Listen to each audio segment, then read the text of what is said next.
Agradecemos a todos por estarnos acompañando esta noche. Esta noche es parte de las actividades académicas del Departamento de Cirugía Pediátrica del Hospital Roosevelt de aquí en Ciudad de Guatemala, y pues para nosotros un privilegio, un honor el que el doctor Marcelo Martínez Ferro nos esté acompañando. Habíamos platicado acerca de este tema tan interesante de innovaciones en medio de la adversidad y un poco de liderazgo que necesitamos en este tiempo, ¿verdad? Es un gusto, doctor, tenerle con nosotros. También es un gusto que sabemos que por ahí está Carolina, está Soledad y el equipo. Le agradecemos el que esté con nosotros. Estamos, pues, contentos de poder iniciar esta actividad, así que no le quitamos más tiempo, doctor. Al final, quizá en el chat pudiesen ir poniendo si alguien tiene alguna inquietud, una consulta, o al final, si desean participar y hacerlo, pues, y interactuar con nosotros, pues será bienvenidos. Así que, doctor, no le quitamos más el tiempo. Muchísimas gracias por estar con nosotros y adelante. Bueno, muchísimas gracias. Primero quería agradecer a la invitación al hospital, a los cirujanos pediátricos del Hospital Roosevelt, a Javier Bolaños, a Erwin Hernández, Fernando González, Arnoldo López, Raúl Sosa, Carla Ramírez, Javier Alvisúdez y Pedro Salazar, todos grandes amigos que conocí a todos el año pasado cuando visitamos allí. Fue una experiencia hermosa, el Congreso Nacional, que también vino mucha gente de Centroamérica, y bueno, hemos quedado grandes amigos. Un placer compartir con ustedes algunos de estos conceptos que estamos manejando de innovación. La conferencia que voy a dar hoy es una charla entre amigos, ¿no es cierto? Se llama Innovación en medio de la adversidad. Básicamente lo que yo quisiera comunicar hoy es de dónde vengo. Ustedes saben que vengo de la República Argentina, que está ahí abajo, de la ciudad de Buenos Aires. Obviamente somos un país que está muy al sur, y nosotros decimos acá en Argentina que estamos tan al sur que a veces parece que nos vamos a caer del mapa. De hecho, a veces pienso que estamos mirando cabeza para abajo, y a veces por eso es que nos cuesta comunicarnos nuestras ideas, a veces sí, a veces no. Somos un país latinoamericano como somos todos. La Argentina, el nombre viene de la palabra argentum, que es plata, porque originariamente acá los colonizadores pensaban que había plata, por eso vinieron acá a buscar la plata, y les aseguro que nunca la encontraron hasta el día de hoy. Todavía estamos buscando esa plata, que cada vez tenemos menos aparentemente. No hay ni la plata, ni el metal, ni el dinero. Es una república democrática, nuestro idioma es el español, tenemos 23 provincias, ahí están. Es un hermoso país, que los que han tenido la oportunidad de conocerlo, tenemos las cataratas del Niágara, en el norte, también la quebrada de Humahuaca. Nuestra geografía es muy diversa. Tenemos las pampas, ahí ven el ganado, todas las vacas que están ahí, y ahí ven que no están, porque literalmente lo que hacemos es comernos todo ese ganado. Somos unos grandes devoradores de carne. Y tenemos toda la zona de la cordillera de los Andes, bueno, hermoso, todo paisaje de montañas, y también tenemos en el sur la Patagonia, este es el glaciar Perito Moreno. Como verán, es un país enorme, muy diverso, pero ustedes dirán, uy, qué país grande, digamos, qué importante. Vamos a hacer algunas comparaciones porque estamos hablando de innovación y queremos ver de dónde venimos, y vamos a ponernos en contexto. ¿Qué significa innovar en un país como la Argentina? Bueno, la Argentina es un país grande, pero si lo ponemos dentro de Estados Unidos, entran 3 Argentinas dentro de Estados Unidos. Es un tercio de la superficie de Estados Unidos. Y comparado con Guatemala, por ejemplo, si la ponemos a Guatemala ahí, entran 25 Guatemalas en Argentina, y entran 90 Guatemalas en Estados Unidos. Ahí está la superficie, 10 millones de kilómetros cuadrados Estados Unidos, Argentina casi 3, y Guatemala 108.000 kilómetros cuadrados. Pero miren este dato interesante, la densidad poblacional de nuestros países. El país más poblado de la Tierra, uno de los más poblados, es Singapur. Hay 6.500 personas por kilómetro cuadrado. No sé realmente cómo hacen ni para subirse a un ascensor. Japón tiene 341 personas por kilómetro cuadrado. me sorprendió, porque van a ver acá que ustedes están de un color bastante oscuro, porque Guatemala tiene 159 personas por kilómetro cuadrado. O sea, a pesar de tener una superficie pequeña, son un país muy poblado. Estados Unidos tiene 33 personas por kilómetro cuadrado y la Argentina es un país que está prácticamente desierta, 14 personas por kilómetro cuadrado. O sea, vivimos en un país muy grande, pero está bastante vacío. Y hago un chiste yo que a veces, bueno, si estás en la Patagonia, por kilómetros y kilómetros no vas a encontrar a nadie, ¿no? Y bueno, justamente es un país grande, poco poblado, y a pesar de ser la tercera economía sudamericana, éramos la segunda y ahora Colombia es la segunda ahora, somos la tercera, porque los muchachos no han estado haciendo bien los deberes últimamente. La economía completa de la Argentina equivale al octavo estado de Estados Unidos, Ohio. O sea, todo un país, su economía entera equivale a un estado que ni siquiera es de los primeros estados de Estados Unidos. Y el ingreso per cápita, que es importante para entender, sobre todo nosotros los cirujanos, las personas que necesitamos para innovar, ¿no? Necesitamos recursos, dinero. Fíjense la diferencia con los países industrializados. Prácticamente Guatemala, Argentina, todos los países latinos, estamos casi 10 veces menos el ingreso per cápita que los países del primer mundo o los países industrializados.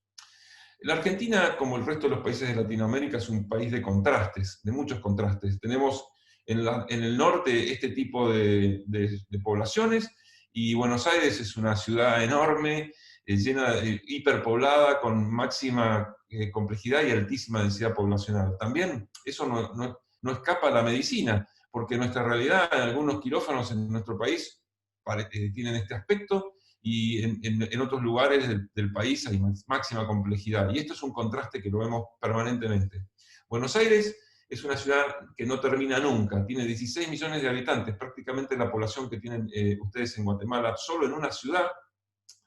Y Buenos Aires también es una ciudad de contrastes, no escapa del contraste. Tenemos este tipo de barrios como Puerto Madero, pero literalmente a 10 cuadras de Puerto Madero tenemos esto. Esto es a 10 cuadras de Puerto Madero.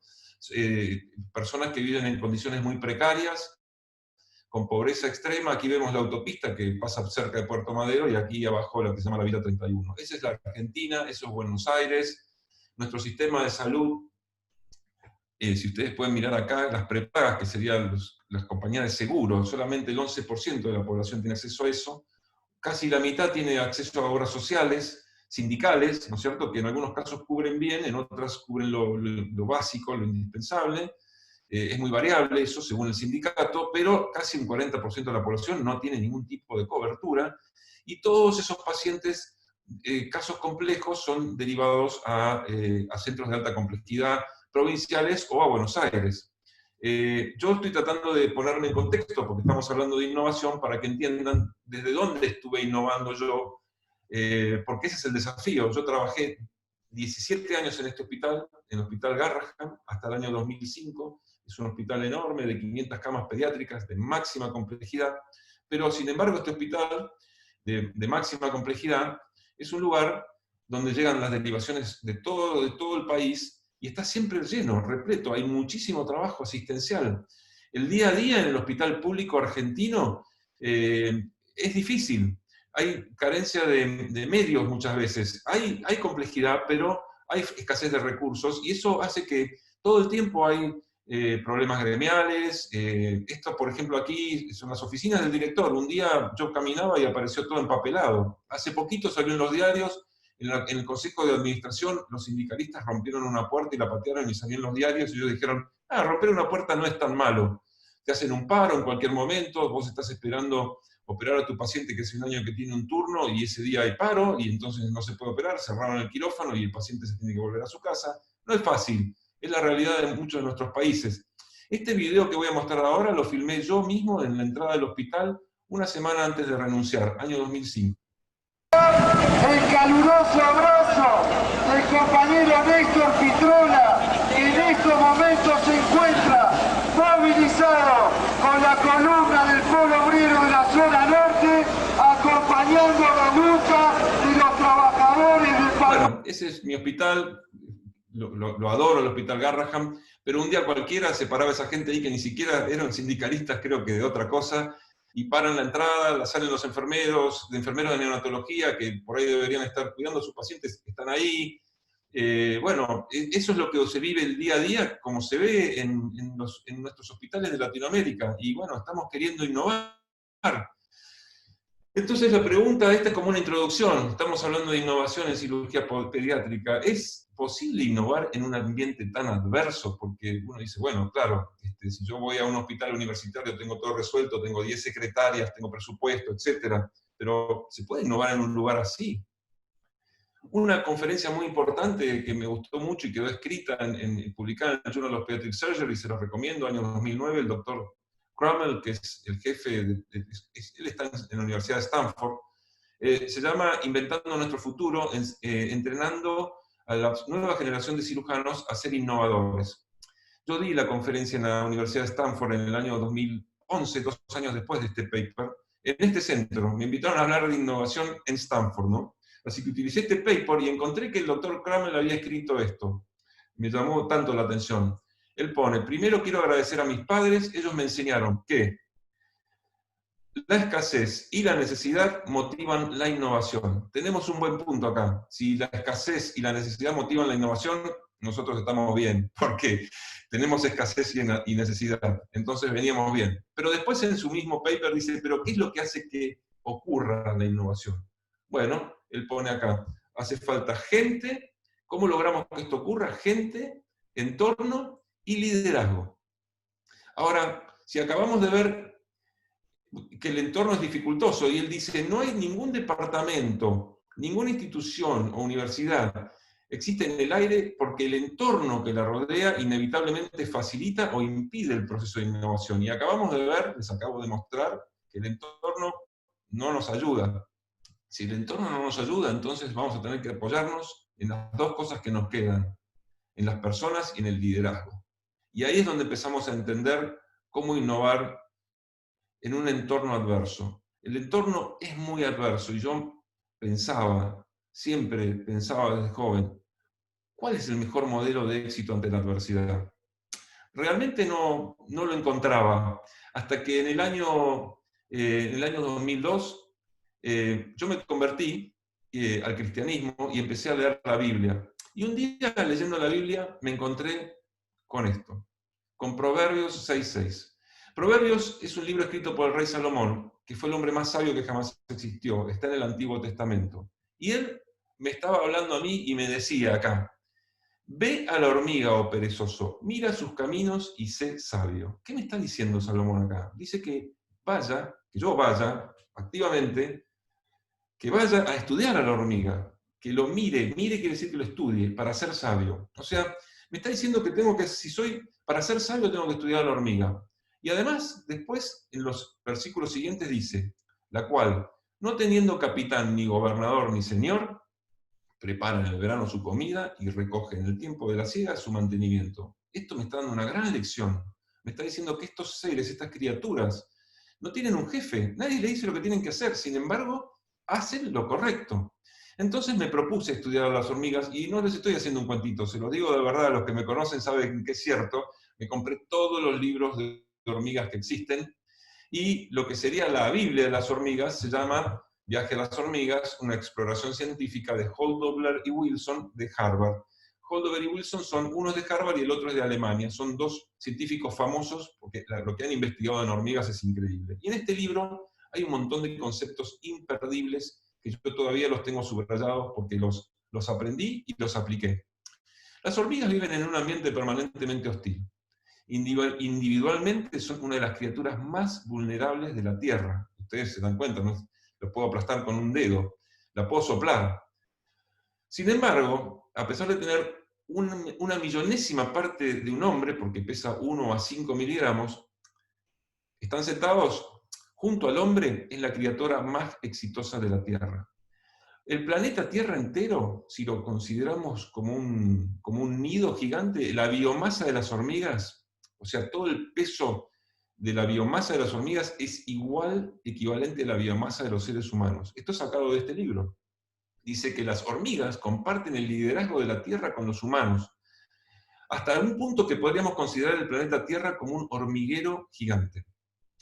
Me sorprendió muchísimo esto. Entonces, empecé a estudiar más y me di cuenta que las hormigas son enfocadas, son valientes y perseverantes, no tienen temor, son automotivadas, como dice Proverbios, no necesitan a nadie que los esté diciendo lo que tienen que hacer, son muy eficientes en su trabajo en equipo, tienen una gran comunicación, como estamos haciendo ahora nosotros, que nos estamos comunicando muy bien, y tienen este concepto: todos para uno y uno para todos. Una hormiga da su vida por la colonia, y la colonia da la vida por una hormiga. Es increíble. Estudiar estos animales me dio mucha sabiduría. Entonces me propuse en mi corazón organizar a todos mis equipos como un hormiguero. ¿Y cómo es un hormiguero? Bueno, somos un montón de gente trabajando juntas. Yo no soy el jefe de ellos, no trabajo para ellos. Perdón, no soy su jefe, no les mando lo que tienen que hacer. Yo trabajo para ellos y ellos trabajan para mí. Realmente empecé a armar varios hormigueros, y ahí los tenemos al costado, algunos como Clínica Mi Pectus, la Fundación Hospitalaria, el Hospital, Grupo de Cirugía Pediátrica, Pampamed, las empresas ScanMed. Ahora últimamente con Carolina Millán y su equipo hemos empezado con lo que se llama WeTrain, y muchas cosas más que me llena de orgullo y de amor ver toda esta gente que trabajamos juntos, y cada uno hoy funciona como una pequeña hormiguita. Entonces, solamente a modo de ejemplo, le voy a mostrar una de las innovaciones que tal vez es la que más tiempo lleva. Les quiero explicar cómo es este proceso de innovar, porque, claro, no es de un día para el otro. Voy a usar el sistema compresor dinámico FMF como ejemplo de lo que es la innovación, porque esto es una historia que empieza hace muchos años y hasta el día de hoy sigue innovándose. Les quiero mostrar eso como ejemplo. En octubre de 1999, viajamos desde Buenos Aires a Norfolk con el doctor Carlos Fraile. Acá estamos, jovencitos. El doctor Nas no envejece nunca, él siempre está igual, nosotros sí. Y esta foto es histórica porque ahí aprendimos a hacer la operación de Nas. Entonces, cuando vimos la operación de Nas, realmente nos explotó la cabeza. Esta cirugía, que es un cambio de paradigma enorme, nos cambió la mentalidad, porque antes nosotros resecábamos todos los huesos y esto era nada más que como desabollar el tórax, ¿no? El concepto de que hay elasticidad en el tórax. Entonces, cuando volvimos a la Argentina, dijimos, pero si el tórax es elástico y lo podemos doblar hacia afuera, ¿por qué no lo doblamos hacia adentro en los carinatum? Y es lo que vimos, que el tórax era elástico. Estos son videos muy antiguos de 1999, nosotros haciendo con el doctor Fraile estas maniobras, los pacientes no se desmayaban, no les dolía. Lo único que no podíamos estar 6 meses apretándole el tórax contra la pared, porque recuerden que estamos en el Garrahan, que es un hospital en el que estamos muy ocupados. Tenemos que ir a trabajar. Entonces, teníamos que inventar algo que mantenga esa presión. Y con el doctor Freire nos pusimos a pensar, llamamos a los ortopedistas que estaban ahí al lado de nuestro consultorio y nos empezaron a mandar todo este tipo de aparatos que los llamábamos aparatos de tortura, porque no dejaba respirar a los pacientes y tampoco los curaba. Probamos un montón de cosas, como tenemos tanto volumen, en un año probamos infinidad de prototipos y la verdad es que ninguno trabajaba, ninguno funcionaba. Y un día se nos iluminó la cabeza con el doctor Fraire y nos dimos cuenta que, primer punto, los pacientes vienen con distinta elasticidad. Hay pacientes más blanditos, como el de la izquierda, y más duros, más rígidos, como el de la derecha. Así que teníamos que medir esa rigidez de alguna manera. Para este año, el año 2000, la Argentina atravesaba su peor crisis económica. Un desastre. La mitad de la población se quedó sin trabajo. Y ahora les digo la maravilla de por qué esto. Y vimos que, además, esos aparatos de ortopedia que fabricábamos no funcionaban porque los estábamos acogotando, los pobres chicos, asfixiando, ya que al corregir el tórax se expande el mismo. Entonces, sea lo que hiciéramos, tenía que ser un aparato expandible y que vaya dejando lugar a medida que el tórax se corrige. Con esos dos conceptos, agregado a que en esa época, en el año 2001, justo cuando empezamos con esto, un ingeniero mecánico y un ingeniero electrónico, amigos de Carlos Fraire, bueno, habían tenido problemas con su empresa y tenían mucho tiempo disponible y venían a Garrahan a ayudarnos. Y nosotros les pedíamos, ellos vinieran ad honorem, todo lo que le pedíamos nos hacían, y eso fue un milagro también. Y aquí están los primeros prototipos de las cosas que nos traían en su maletín. Parecían Santa Claus, ¿no? Cuando venían, abrían el maletín y abrían y empezaban a sacar todas las cosas que nosotros le íbamos pidiendo. Fue una época maravillosa de innovación, así empezamos con estos prototipos.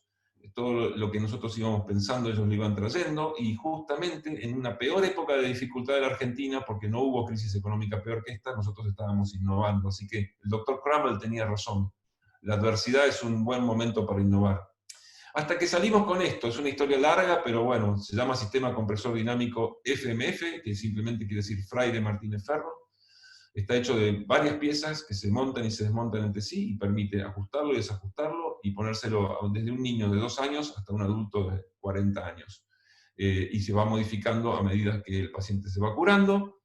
Y como dijimos que queríamos medir la elasticidad de los pacientes, le fabricamos, luego de un largo proceso de investigación, un sistema de acople para adosarle un medidor de presión. Y este medidor de presión, que es un gran desarrollo de innovación de nuestro ingeniero electrónico, mide la presión que se ejerce en PSI y en newtons también ahora, para ver qué fuerzas tenemos que hacer para corregir el defecto. Esto se llama presión de corrección, pero también nos dimos cuenta que al acoplarlo al cinturón podíamos medir la presión de tratamiento, con lo cual al paciente le podíamos proteger la piel para no darle excesiva presión, y teníamos un montón de datos de información sobre la elasticidad del paciente y sobre la evolución, porque a medida que lo vamos tratando al paciente, el paciente va bajando su presión y va recuperando elasticidad.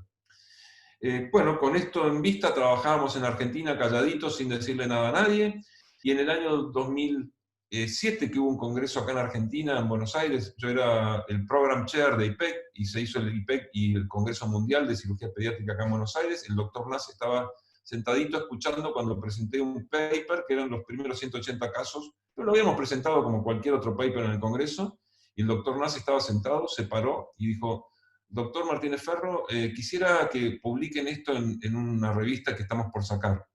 ¿Cuánto tiempo tengo? 3 meses. No llego. El doctor Nass nos dio una mano, al doctor Freire y a mí, nos dio una gran mano, porque tuvimos que salir corriendo ustedes saben lo que es publicar un paper en inglés, y este paper salió publicado en Seminars in Pediatric Surgery en 2008. A partir de esta publicación, con nuestros resultados, esto fue una verdadera revolución. A tal punto que en octubre de 2008, el doctor Nass llamó y pidió que querían usar nuestro equipo. Y nosotros le dijimos: no podemos enviar un equipo desde la Argentina hasta Norfolk, capaz que nos funciona bien a nosotros y en las manos de ustedes no. ¿Por qué no viene alguien a visitarnos? Y dijimos: bueno, no va a venir nadie. A la semana llegó el doctor Robert Kelly desde Estados Unidos, al Hospital Garrahan. Se quedó toda una semana en Buenos Aires y vio todo. Habló con los pacientes, lo tocó, probó, fue a la Garrahan, a los consultorios particulares nuestros, y se volvió. Y por varias veces no escuchamos nada del doctor Kelly. Dijimos: no le gustó. Y a los 2 meses nos llamaron y nos dijeron: bueno, perdón por la demora, pero estábamos preparando todo para recibir los sistemas FMF. ¿Cuándo podemos empezar? Nosotros dijimos: ¿cómo hacemos para exportar esto a los Estados Unidos? Fue increíble, un montón de gente nos ayudó. En tiempo récord terminamos la patente, la marca, sacamos la FDA, que fue algo increíble también. En esto ayudó el doctor Michael Harrison, muchísimo nos ayudó con la FDA. Y tuvimos que rediseñar y ajustar todo para los estándares internacionales de exportación, el medidor de presión, tuvimos que profesionalizar todo, hacer un kit de medición, hacer unos forms, unos formularios. Ustedes saben que a los americanos les gusta tener todo bien ordenado, así que este es un formulario hecho para el Hospital de Niños de Norfolk, justamente. Ahí está firmado por el doctor Kelly. Y tuvimos que preparar toda la manera de hacer el delivery, el empaquetado, sistematizarlo, porque imagínense enviar braces a medida a todo el mundo y no equivocarnos ni del paciente, ni el nombre, ni la medida, ¿no?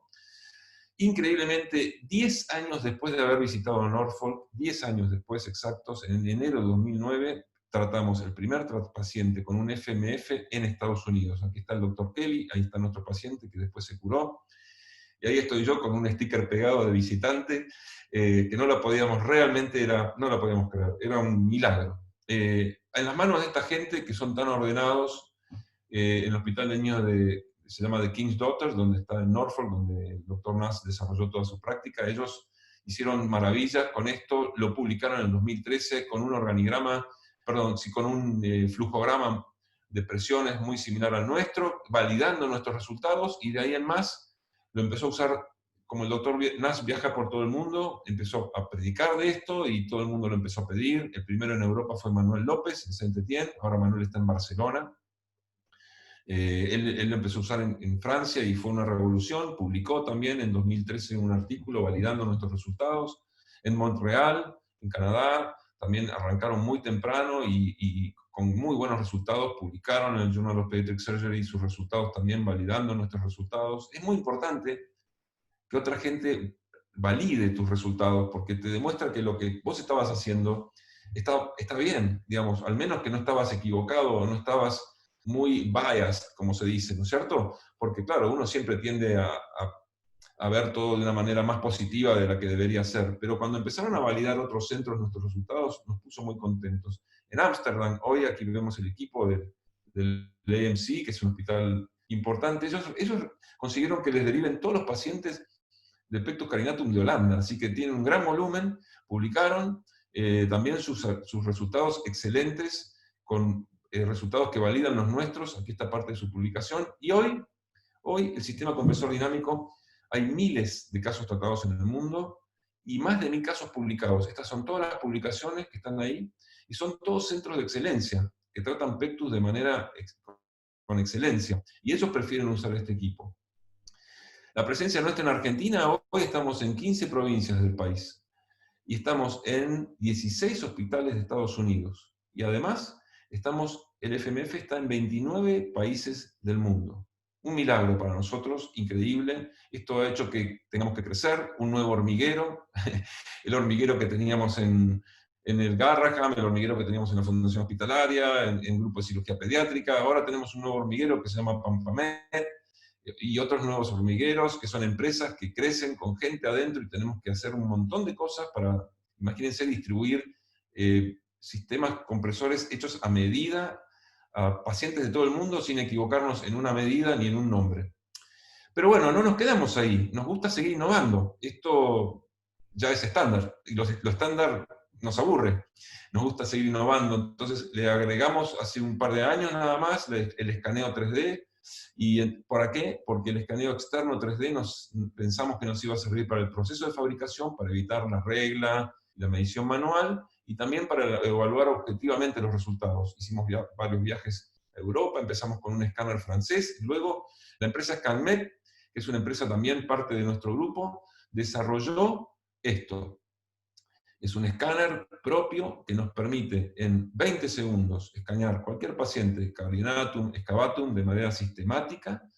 Luego, con esta información, que la vemos ahí, eso que se llama STL, es como una foto 3D, ahí no termina, ahí realmente eso es lo más fácil. Lo más difícil era hacer un software que desarrolle, que haga todas las mediciones que a nosotros nos interesan, como vemos acá. Este software lo desarrolló la empresa ScanMed, y nos da todos los índices que a nosotros nos gustan, el Haller, todas las mediciones, incluso hacen un reporte inicial, y luego para la evolución, al paciente se va curando, y ellos hacen un reporte comparativo, vemos aquí con todas las escalas, te dice si mejoró el diámetro transverso, si la elevación del carinatum bajó, te compara, como vemos aquí todos los en forma comparativa, todo como el paciente fue creciendo, pero como se fue aplanando. Esto es muy útil porque a los pacientes les gusta ver su evolución y a nosotros nos sirve para evaluar y publicar, investigar, y también para fabricar el producto de manera perfecta, sin error. ¿Por qué?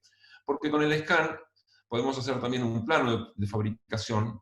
Imagínense lo que es mandar muchos sistemas por todo el mundo todos los meses, y vos no querés tener un error. Si un FMF fue a Australia y tiene que volver porque está mal medido. Entonces, esto nos dio una perfección en la sistematización de la fabricación. Podemos cotejar con el plano antes de enviarlo. Incluso si tenemos dudas en pacientes difíciles, podemos imprimir en 3D una rodaja del paciente, que tenemos aquí, y probarlo in vitro, digamos, para estar seguro que va a ser el efecto que queremos. Ahora, de repente estábamos haciendo todo esto y llegó Mr. Coronavirus, que dominó el mundo y generó esta pandemia. Y nos agarró a todos, estuvimos parados casi, en nuestro caso, casi 12 horas, porque desde el día cero, un viernes, recuerdo que el gobierno acá dijo cuarentena total. Ese viernes mismo nosotros ya hicimos un Ateneo virtual, y ya el lunes estábamos ya viendo todos por Zoom cómo manejar este tema, hicimos un montón de cosas, que no les voy a contar todo, pero les voy a contar lo que hicimos relacionados al FMF. Nuestras consultas presenciales, nosotros estábamos viendo 40, 50 pacientes por semana que venían a controlarse, ajustarse el brace, imagínense. Un montón de gente con su sistema FMF que van viniendo de todas las provincias, de otros países, un gran volumen de pacientes. De esto no había más. Pero rápidamente, en menos de una semana, nuestras secretarias desde su casa, como hormiguitas, cada una de su hormiguero natal, empezó con muy buena actitud. Tenemos las mejores secretarias del mundo. Ellas rápidamente se pusieron a trabajar, hicimos consultas virtuales. Y eso generó un montón de movilización, porque las consultas fueron para todas las cirugías, ¿no? Pero para el grupo Pectus hicimos especialmente con la gente de comunicación de ScanMed toda una movida de comunicación de consultas virtuales con un WhatsApp, y esto lo queríamos hacer hace un montón, y siempre estábamos muy ocupados, así que esto nos obligó a hacerlo rápido, y inventamos lo que llama el Telepectus, y dentro del Telepectus tenemos TeleFMF y Televacuum. ¿Cómo es el TeleFMF? Bueno, nosotros podemos hoy controlar, incluso indicar un FMF virtualmente sin que el paciente venga. ¿Y los controles qué implican? Bueno, evolución y ajustes, presión de corrección y la presión de tratamiento. ¿Qué vimos? Primero que teníamos en nuestros consultorios todo listo, teníamos registros personalizados de todos los pacientes. Somos muy obsesivos, así que tenemos todas las fotos, toda la historia clínica, todas las presiones, anotamos todo, todas las cosas que fuimos ajustando de cada FMF. Eso se transformó en oro en polvo, esa información. Entonces ahí lo tenemos al doctor Gastón Belía, atendiendo un Telepectus, todo equipado, online. La historia clínica en papel también la tenemos por las dudas, de backup. Tenemos cientos y cientos de escaneos 3D con todos los reportes y la evolución de cada paciente, así que sabemos exactamente, no solo las fotos, sino tenemos datos objetivos. Tenemos las planillas de evolución, ¿ven? Con cada presión, cada ajuste que le hicimos al FMF, teníamos todo documentado. Entonces nos dimos cuenta que podíamos predecir la presión de corrección. Si, por ejemplo, este paciente había venido en febrero y en marzo había bajado 0,5, calculábamos que en abril tendría que tener 0,5 menos PSI. Y eso nos sirvió para darnos cuenta que casi el 80% de los pacientes no necesitaban el medidor de presión. Podíamos hacer los ajustes virtuales. Además de eso, como ya conocemos tan bien el sistema FMF y sabemos que cada pieza, moviendo cada pieza, generamos algo. Por ejemplo, para ensancharlo, usamos la pieza 5. Pero, por ejemplo, si queremos aumentar la presión de 0,2 a 0,4 PSI, deslizamos la pieza 3 de esta manera. Si queremos una presión de 0,4, deslizamos la trampa lateral de esta manera. Y así, ¿no? Y la pieza 1, por ejemplo, al correrla, aumenta de 0,7 a 1. Teniendo eso en la cabeza, y sabiendo que agregando un pad, por ejemplo, agregamos un PSI, era fácil tratar a los pacientes en forma virtual, porque claro, ahora podemos predecir la presión que el paciente iba a tener y saber qué presión le vamos a dejar. ¿Qué hace falta para hacer tele-FMF? Bueno, una computadora con Zoom, Skype, más la historia clínica, y el médico tiene que tener un sistema FMF de muestra más las herramientas de ajuste, porque le tiene que mostrar al paciente. Es poner los dedos, ¿viste como hacíamos el otro día? Sí. Eso, te entra uno de cada lado. Bárbaro. Muy bien. Y ahora, sacá las manos del costado. El que hizo maravillas con esto es Gastón y el equipo, todo el equipo, desarrollando todos estos, incluso estos videos y las maniobras, ¿no? Esta maniobra para ver si hay espacio lateral, fundamental. Otras maniobras, por ejemplo, para ver si está flojo o ajustado. Hacia arriba y hacia abajo. Bárbaro. Muy bien, 10 puntos. Entonces tenemos acá, si vos me ves, ¿qué es lo que quiero que me muestres? ¿Sí? Entonces quiero que me muestres esto donde está esa, perfecto. Muy bien. Bárbaro. Y ahora mostrame dónde está la villa. Así con esta quiero ver estos agujeritos, a ver si tiene agujeritos o no. Ahí. Bárbaro, muy bien. Y ahora vamos a hacerlo del otro lado. Ahí, perfecto. Tenemos todo un checklist que vamos paso por paso de manera sistemática y los pacientes son controlados de esta manera hasta que decimos qué ajustar. Ahí está el papá con un destornillador, Gastón o los médicos del equipo le dicen qué tienen que ajustar y qué tienen que desajustar. Realmente nos sorprendimos de ver la gran adaptación de los pacientes, increíble, y Por ejemplo, podemos comprobar la vitalidad de la piel, que siempre hay que hacerlo, esto es muy importante. Y dijimos en un momento, bueno, pero ¿en qué casos vamos a usar el medidor de presión? Porque la gente no tiene un medidor de presión en la casa. Bueno, realmente en los casos habituales, por ejemplo, cuando lo colocás al FMF por primera vez, en el primer control, obviamente porque no tenés la curva de presiones previas, en el cuarto control, porque la curva no puedes tenerla indefinida, o sea, cada 3 controles, y al comenzar el destete, cuando se empieza a sacar el FMF. Y en los casos complejos, con pacientes con piel hipersensible, que no estén viniendo a las consultas, hayan faltado varias consultas, con lo cual no podemos predecir la presión, si hay que cambiar del pad hueco a uno plano, por ejemplo, o si hay que hacer muchos cambios de piezas en el sistema FMF, en esos casos se usa el medidor de presión o se le pide al paciente que se acerque a los consultorios, que empezamos lentamente a atender en forma presencial, ¿no? También, entonces, para los pacientes que iban a necesitar el medidor de presión, la empresa Pampamed y su equipo, increíble, muy proactivos, ese hormiguero, idearon un kit de medición a domicilio que lo llamamos el Pressure Measuring Device Delivery, y aquí tienen un código QR los pacientes, que ustedes mismos, si le apuntan la cámara, los va a llevar a un video educativo que les dice al paciente cómo usar el medidor de presión. Una vez que el paciente está entrenado y te dice, sí, ya lo vi el video, entonces, un pequeño clip de este video.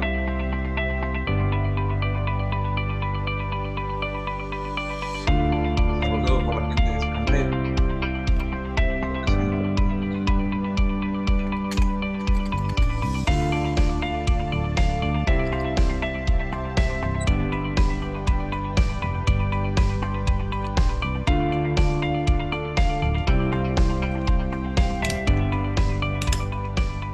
Bueno, este video, que es un poco más largo, pero le explica al paciente cómo utilizar el medidor de presión. Entonces el paciente dice, ya lo vi, ya entendí. Entonces la empresa le envía un delivery.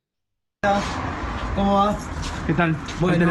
Bueno, muchísimas gracias. Hasta luego. Y ahora el paciente con el medidor de presión en su casa se conecta con el médico, que ahora le agregamos el medidor de presión, porque esta es una consulta con medidor de presión, y se hace la consulta. La cantidad del costado, la agarro, pongo mis 2 dedos en el agujerito, 10 puntos, así, perfecto.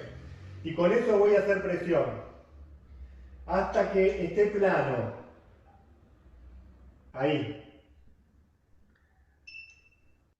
La receptividad de los pacientes a esto también fue increíble, lo hacen mucho mejor de lo que nos imaginábamos, y hoy lo que está pasando es que muchos pacientes ya no quieren volver, porque son del interior, eran de lejos, y estamos haciendo una gran cantidad de consultas virtuales. Casi un 30% de nuestras consultas semanales son virtuales. Estamos dando turnos cada 20 minutos, usando plataformas Zoom, Skype. Ahora hay muchos más pacientes, pero bueno, esto es un poco viejo. Había 51 controles, 71 pacientes, creo que ahora hay el doble, con un 100% de efectividad. Ahora, ¿qué ocurrió? Bueno, a 12 días de haber empezado la cuarentena, nos llama Todd Ponsky, ahí lo ven, los que lo conocen a Todd, me llama, me dice, Marcelo, estoy en el Hospital de Niños Cincinnati y estamos con el programa FMF, ellos usan nuestro Brace, y tenían todo parado y estaban preocupados porque los pacientes estaban en la casa y los llamaban, y me dicen, Marcelo, ustedes podrán enviarnos muchos medidores de presión. Le dije, no hace falta, ya tenemos lo que se llama Telepectus, y vamos a enseñar cómo hacerlo. Entonces hicimos una sesión de Zoom con todo el equipo de Cincinnati, más todo el equipo de Pampamed, más todo el equipo de Clínica Mipectus. Aquí están todos. Fue una maravillosa reunión donde les explicamos lo que estábamos desarrollando en ese mismo momento. Mientras íbamos innovando, ya les estábamos enseñando a nuestros amigos de Cincinnati lo que estábamos haciendo. Ellos lo adoptaron rápidamente. En menos de una semana armaron este video que se los comparto. I'm Dr. Rebecca Brown, and I'm a pediatric surgeon at Cincinnati Children's Hospital Medical Center. And I'm Vic Garcia, also from the Cincinnati Children's Hospital Medical Center. Hi, I'm Emily McKenna, and I am a nurse practitioner with the Chest Wall Center. I'm Christina Bates, and I'm also a nurse practitioner with the Chest Wall Center. I'm Amy Kramer.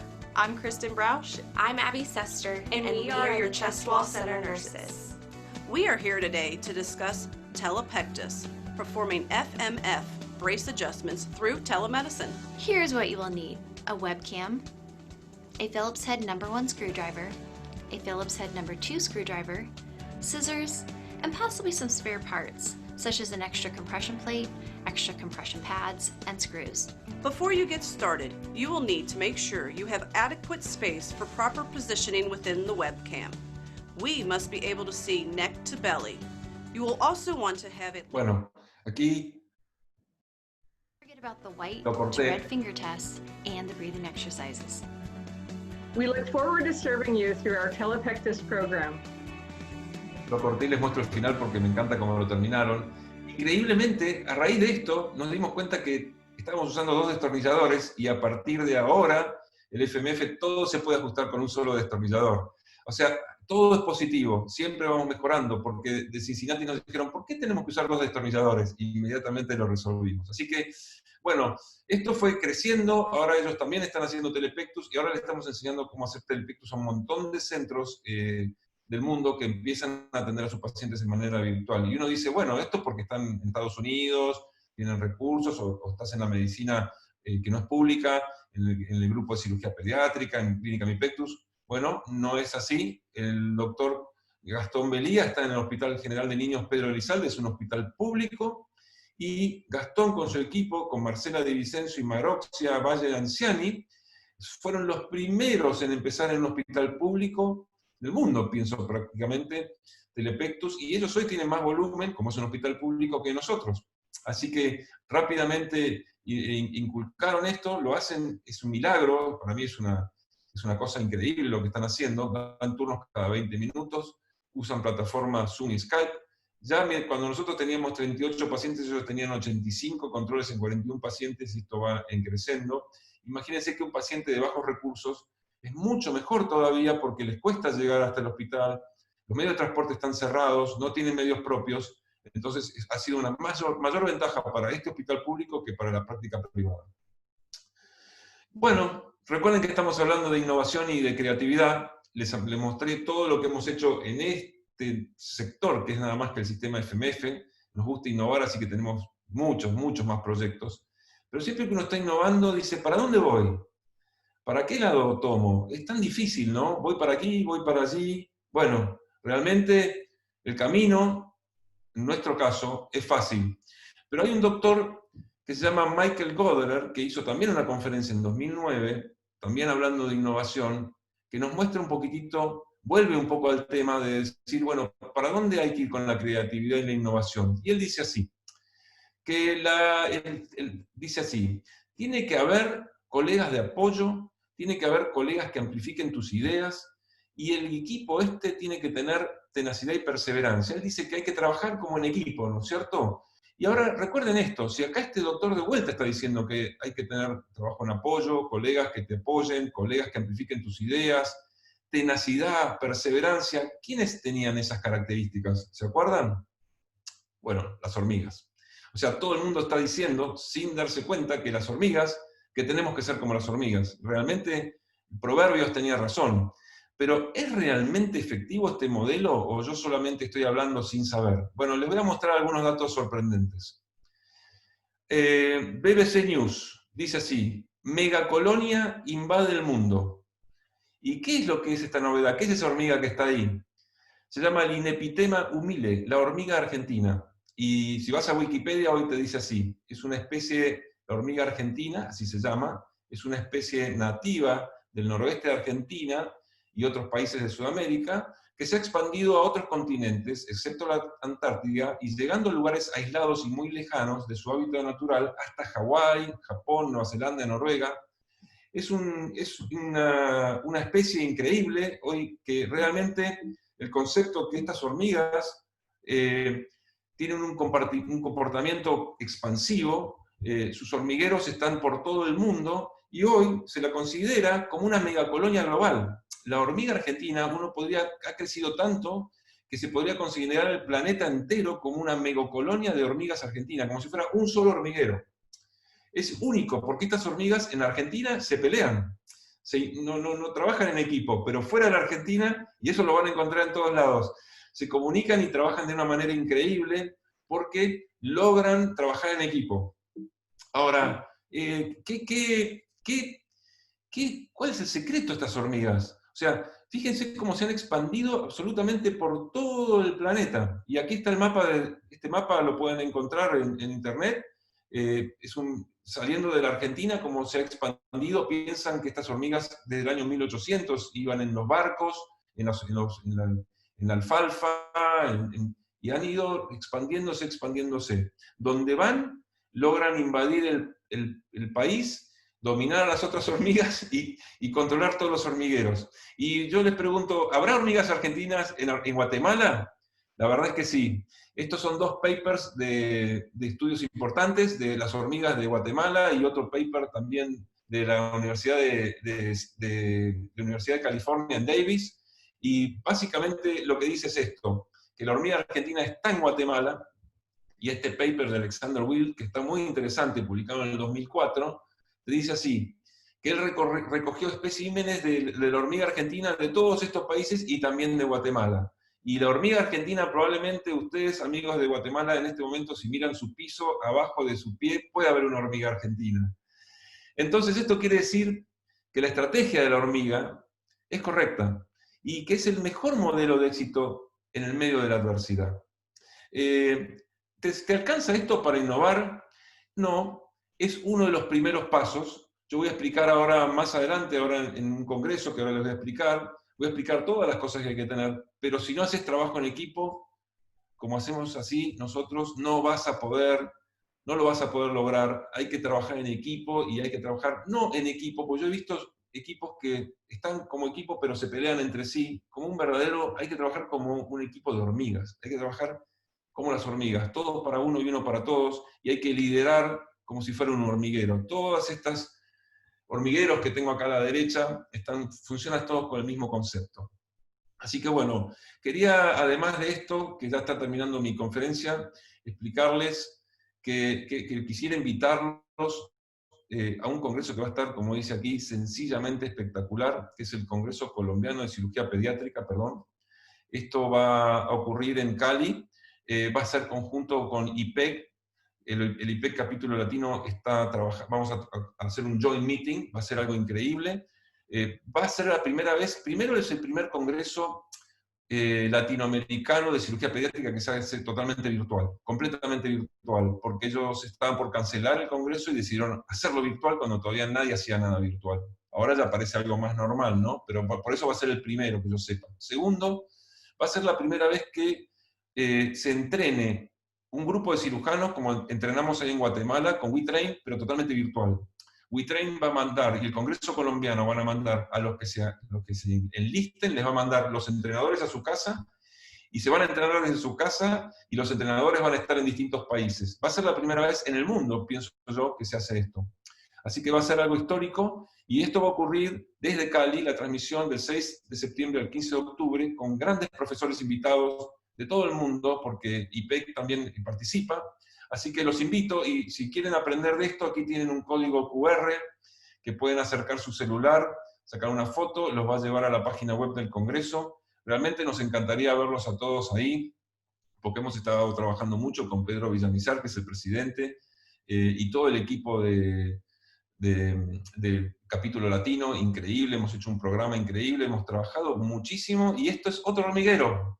Estamos trabajando como hormigas desde hace meses para que esto sea un éxito. Así que bueno, los espero. Muchas gracias en nombre de toda esta gente que está acá respaldando. Yo soy el que habla, pero todos trabajamos, así que a veces a algunas hormigas les toca hablar, a otras les toca trabajar, y nos vamos rotando. Así que muchas gracias por la invitación. Espero verlos pronto físicamente, y bueno, que Dios los bendiga.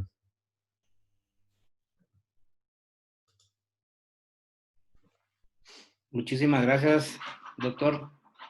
Está realmente sumamente interesante la plática.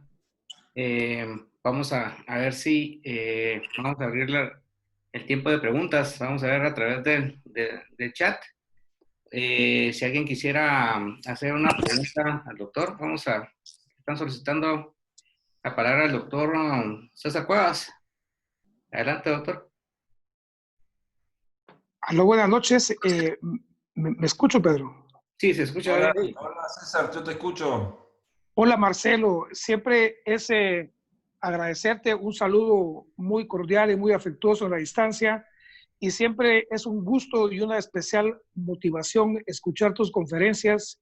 Realmente es un trabajo impresionante el que hacen tu grupo, tienes a unos cracks realmente. Y esto durante esta época de pandemia nos ha servido para empezar a hacer nuevas cosas en esto, cuando estábamos todos en cuarentena y escuchamos esto, fuera coronavirus, guerra coronavirus, fueron palabras motivantes. Estamos hablando del mes de mayo. Ese es un comentario y ahora una pregunta en cuanto al Telepectus. ¿Cuál es la manera de realizar la primera consulta? Y si es posible hacer la primera consulta con Telepectus. Sí, muy buena pregunta, César. Se nota que estás en el tema, porque esa es una pregunta muy importante. Sí, las primeras consultas las hacemos en forma virtual. Es muy interesante porque tenemos maniobras donde los pacientes les pedimos, ¿no?, para medir la elasticidad con la mano contra la pared, en el caso del carinatum. En caso de excavatum, bueno, con la cámara nos sirve, pero hay más cosas que no les puedo mostrar ahora, pero la gente de ScanMed, que es una empresa hormiguero que tenemos asociada, ya tienen casi listo un escáner que la gente va a poder, desde su teléfono común, sacar varias fotos, 8 o 10 fotos, y eso lo transforma en un escaneo. Con lo cual, le vamos a poder pedir a un paciente que se saque 8 o 10 fotos, las envíe, y nosotros las transformamos en un scan 3D, y vamos a poder ver qué tipo de excavatum o carinatum tiene. Estamos trabajando con ese tipo de cosas, como para que una consulta inicial sea totalmente virtual y podamos tener una idea exacta de lo que el paciente tiene. Por supuesto que en algún momento vamos a tener que verlo físicamente, pero esto ahorra una gran cantidad de consultas, y sobre todo las iniciales. En el caso, por ejemplo, que un paciente necesite un sistema FMF, con un escáner estamos ya casi listos para lanzar los escaneos telefónicos que nos va a permitir tener las medidas sin que el paciente venga. Así que, de cualquier manera, en algún momento el paciente tiene que venir, o a nosotros, o a algún médico que esté cerca de su domicilio, pero esto facilita muchísimo las cosas. Así que tu pregunta es muy, muy oportuna y te agradezco. No puedo mostrar lo que todavía no tenemos listo, pero está en el horno. Yo pienso que el ScanMed va a ser una herramienta increíble para poder realizar la evaluación, y va a ser mucho más práctica, claro, que toda la medición y todo lo demás, ¿verdad? Sí, estamos muy entusiasmados con el escaneo. Todavía siempre es típico, cuando uno está innovando, al resto de la gente les cuesta entenderlo, ¿no? Ya estamos con el escáner común hace tiempo y nadie termina de adoptarlo. Nosotros ya no medimos, hace ya casi 2 años que no medimos más a los pacientes con una regla de 1 centímetro, pero lentamente en el mundo empiezan a usarlo, es como que los tenemos que insistir. Cuando venga el telefónico, creo que va a ser... No va a reemplazarlo porque no tiene la exactitud del escáner 3D que manda la empresa, pero sí va a tener gran utilidad para un montón de maniobras, sobre todo cuando no necesitamos la gran precisión, ¿no?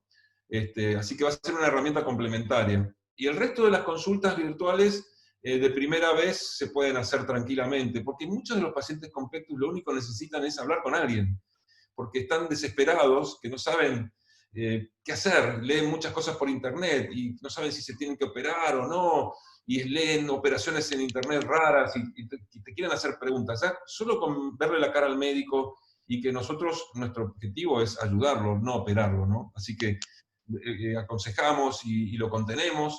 Ya ese paciente ya recibe algo muy importante y ya recibe esa contención que lo deja tranquilo, y después tenemos tiempo, porque un Pectus no es una urgencia, ¿no?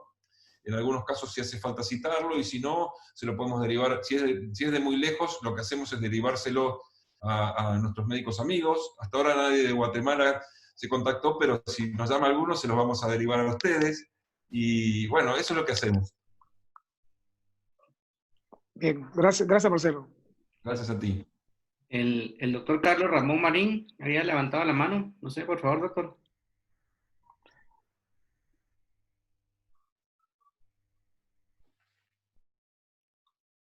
Se quedó sin voz. Sí, había levantado la mano, pero no sé, tal vez en lo que...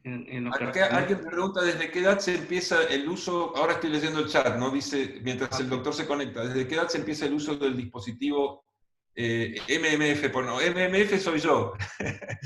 Es FMF. El sistema FMF se puede usar, lo más chiquitito que hemos puesto es un niño de 1 año y medio, pero el tamaño realmente se lo podemos poner a cualquiera. No, a una hormiga no, pero casi. El problema es que el niño tiene que tener una madurez, no es tanto el problema del tamaño, sino que tiene que tener una madurez que nos permita que el chico lo use, porque si es un niño muy inquieto o un bebé que se lo va a sacar, piensen que eso tiene que estar puesto muchas horas. Entonces, en general, son chicos de 5 o 6 años, y tampoco es tan común un carinatum en edades tan chiquitas. En general, empiezan a verse estos carinatum a los 8 años, pero lo más pequeñitos que hemos puesto es 1 año y medio, en pacientes que se dejaron colocar, ¿no? No hay problema en esperar con un FMF, porque tenemos toda la infancia para tratar al paciente. Lo que sí, cuando llega la adolescencia, ahí es lo ideal ya haberlo tratado antes, porque el paciente se pone más rígido.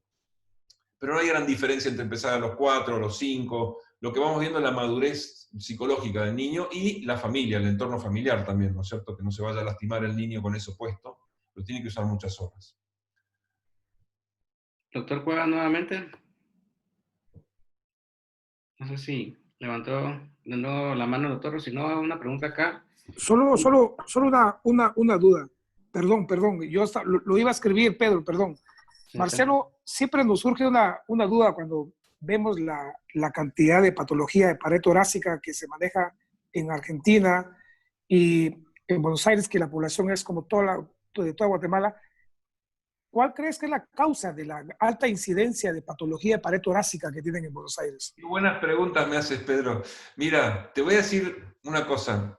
Cuando yo empecé la residencia, nadie veía un pectus. Yo no sabía lo que era un pectus. Salí del Hospital de Niños Ricardo Gutiérrez. De repente llega el doctor Acastelo de Estados Unidos, que había aprendido a hacer pectus. Y de repente él llega y dice, hago pectus. Y se llenó su consultorio de pectus. Entonces, abiertos. Simplemente los pacientes estaban, solo que no sabían dónde ir. Entonces, los pacientes están. El secreto nuestro es nuestra comunicación. Recuerden que las hormigas se comunican muy bien. Entonces, la información tiene que llegar a la gente. Y aunque te parezca increíble, la comunicación del cirujano infantil, nosotros normalmente estamos acostumbrados a comunicarle a los pediatras. No somos médicos que estén comunicando a la población general. Pero los que hacen pectus están obligados a hablarle, como lo decimos acá en Argentina, a Doña Rosa. Tiene que ser comunicación general. No te digo que vayas a poner un aviso en el subte, pero tienes que ser una comunicación general. Tienes que poner páginas web, tienes que hacer lo que estamos haciendo ahora nosotros, Instagram, Facebook. Y es increíble la cantidad de gente que aparece por todos esos medios y redes sociales. Cuando yo empecé hace muchos años con la página web de Pectus, nadie tenía páginas web. Y eso también fue una especie de innovación. ¿Saben quién me hizo mi primer página web? Un paciente que operé de pectus, que me dijo, doctor, lo que están haciendo ustedes es muy importante. ¿Cómo no lo comunican? Le digo, están trabajando, no tengo tiempo. ¿Quiere que le haga una página web? Dale. Y me la hizo él la página, me la regaló, y a la otra semana ya estaba lleno de pacientes consultando. Y así fue como empezamos, ¿no? Siempre Dios nos ha dado una mano, porque nuestro corazón lo que queremos es ayudar a la gente. Entonces queremos comunicar eso, que los queremos ayudar. Y lo hacemos genuinamente, y ahora lo hacemos de forma directa al público. Antes pensábamos que teníamos que educar a los pediatras, pero es mucho más difícil, es mejor llegar directo al paciente. Ahora los pediatras se están comunicando porque los pacientes les comentan. La gran revolución de todo esto es también lo que estamos investigando del corazón, sobre todo para el pectus excavatum. Estamos encontrando gran cantidad de pacientes con compresión cardíaca, y empezamos a entender lo que está pasando en el corazón, con lo cual ahora los cardiólogos se interesan. Y casi todos los pediatras mandan a un paciente con pectus a 2 lugares. Los mandan a nadar y los mandan al cardiólogo. Así que siempre un paciente de pectus excavatum llega nadando al consultorio con una ecografía bajo el brazo. Entonces, los cardiólogos ahora nos empiezan a derivar los pacientes porque ellos están empezando a entender la fisiopatología de esta enfermedad. Las preguntas muy buenas, los pacientes están en Guatemala, solo que no saben que tú estás ahí. Doctor, pregunta la doctora Lucía Toselli, ¿cómo se maneja la frustración de los contratiempos y la adversidad al innovar? cómo no tirar todo por la borda cuando se pone muy difícil. Bueno, el secreto está justamente en el hormiguero. O sea, cuando uno se frustra, o sea, es normal, todos tenemos altibajos, pero si todos trabajamos en equipo y nos queremos y nos cuidamos, cuando vos ves a tu compañero que se cae y se desmoraliza, todos lo van a ayudar y todos lo levantan y lo ayudan.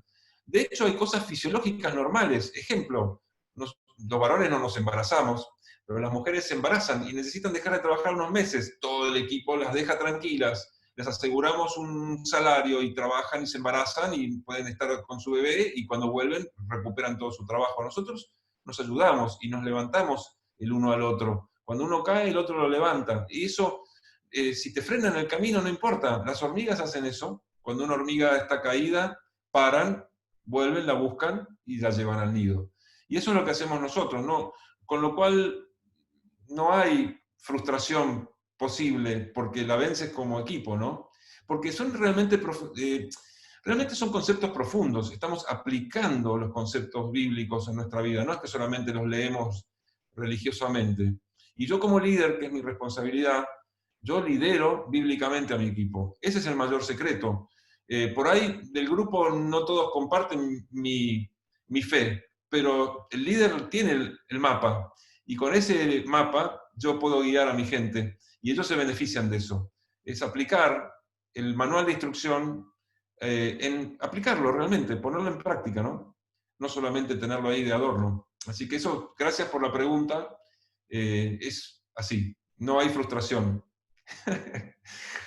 Preguntan también si han tenido dificultad con las mamás en los pacientes adolescentes. Sí, obviamente, tenemos dificultades de todo tipo, terrible, pero tenemos un equipo de psicólogas muy, muy bueno. Nosotros somos muy obsesivos. No hay un paciente que no vaya al psicólogo y nos dan una devolución y los trabajamos entre todos.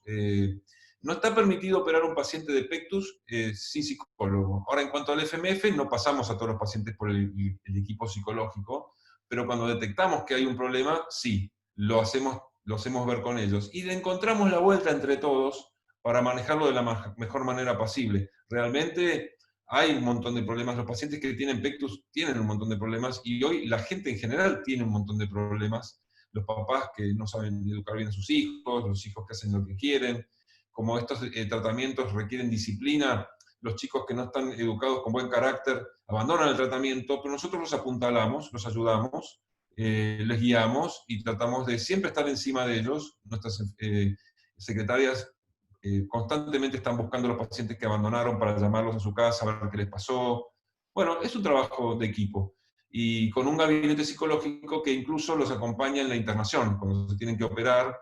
Discutimos todos los pacientes en un ateneo semanal y las psicólogas están presentes. Así que lo vemos al paciente, no vemos solamente el pecho que vamos a operar, vemos un paciente y su familia en forma integral. Porque de vuelta lo que queremos es ayudarlos, no queremos operarlos o tratarlos, queremos ayudar a la gente. Gracias por la pregunta. Bueno, también creo que leí un poco mal, también refería un poquito con las glándulas mamarias, no con las mamás. ¿Cómo? Ah, perdón, con las glándulas mamarias, ¿con respecto a qué? Me estoy riendo porque me están diciendo acá que dije las cataratas del Niágara en lugar de las cataratas del Iguazú. Bueno, suele ocurrir que uno está medio distraído. Con las mamas de los pacientes con el FMF... El carinatum. Sí, las mamas de los pacientes son un inconveniente para los pacientes con pectus de 1000 maneras. Con el carinatum se complica, por ejemplo, para escanearlos, para después evaluarlos con el escaneo, y también se complica para el tratamiento, pero el FMF permite agregarle pads, y en el formulario de prescripción dice desarrollo mamario escaso, moderado o severo, y nosotros con el escáner incluso podemos calcular el pad. Poniendo un pad más ancho nos permite llegar a las mamas bien. Más que nada, realmente las mamas son un problema para el excavatum también a veces, porque muchas mujeres ya vienen con los implantes mamarios puestos y nos dificulta el tratamiento quirúrgico, ¿no? Sobre todo nosotros estamos tratando muchos adultos. Y los adultos, bueno, ya vienen chicas de 20 y pico, 30 años con implantes mamarios que nos dificultan las cirugías, hemos tenido que sacarlos para poder corregir el pecho. Con el carinatum es un problema, pero realmente el sistema FMF se diseña de tal manera que se puede tratar igual con desarrollo mamario. Perdón, que no entendí la pregunta. No. Estoy distraído entre el chat, el WhatsApp y todas las pantallitas que tengo acá alrededor. No, yo creo que yo la planteé mal, yo la leí mal, qué pena. Bueno. Preguntan si algún comentario sobre el nombre del procedimiento de corrección de pectus. ¿Cuál? El doctor Cuevas. Sobre Marcelo, sobre el nombre de la reconstrucción de la pared torácica, en lugar de solo hacer una operación de NOS, en realidad es una reconstrucción de la pared torácica. Nosotros nos llamamos, en la operación de pectus, nos llamamos más, bueno, es la operación de NAS, pero con esteroides llamámosla, ¿no? O sea, lo llamamos reconstrucción global de la pared torácica, porque nos dimos cuenta, justamente por estar trabajando tantos años, ver a los pacientes, seguirlos, escanearlos, que no es solamente que tienen el pecho hundido, está todo el tórax deformado, caído, la columna, todo arrastrado. Entonces, al remodelamos completamente la pared torácica. Por lo cual estamos poniendo más implantes. Colocamos 2, 3, hasta 4 implantes para corregir en forma completa. Eso le da una corrección completa al tórax, cambia el ángulo de las costillas, arregla los hombros, arregla el cuello, y las correcciones son muy superiores. Es otra conferencia que tengo para mostrar eso, pero lo mismo ocurre con el carinatum. Cuando corregimos el pecho, no solamente aplanamos la montañita acá, estamos remodelando todo el tórax. Eso cambia la forma de los hombros, la columna, ensancha, es increíble. Y reeduca, porque luego tú sacas el FMF y el paciente crece normal. Es como un arbolito que lo enderezas, ¿no? Entonces ya crece normal. Así que sí, lo llamamos remodelación completa o global de la pared torácica anterior. Gracias. Ok, doctor, muchísimas gracias. Como ustedes dicen por ahí, estuvo bárbara ahí la presentación. Muchas gracias. Bárbara. Estuvo chévere, bárbara. No sé cómo se... estuvo fantástica, como dicen en Chile. Bueno, muchísimas gracias por la invitación, ha sido un placer. Lo más lindo fue verlos a todos. Fue tan lindo visitarlos allá. Y les agradezco mucho por la invitación y por dejarme enviar este mensaje de trabajo en equipo e innovación. Para innovar, el resto de los secretos los voy a dar en una conferencia ahora en Colombia, porque trabajar en equipo es uno de los puntos. Hace falta 2 o 3 cosas más. Pero si no tienes esto, no puedes ni empezar. Así que bueno, muchas gracias, y nuevamente gracias, y que Dios nos bendiga a todos. Gracias, Marcelo. Buenas noches. Chao, Marcelo. Marcelo. Chao, que vaya muy bien. Te Hasta cuidas. luego. Chao.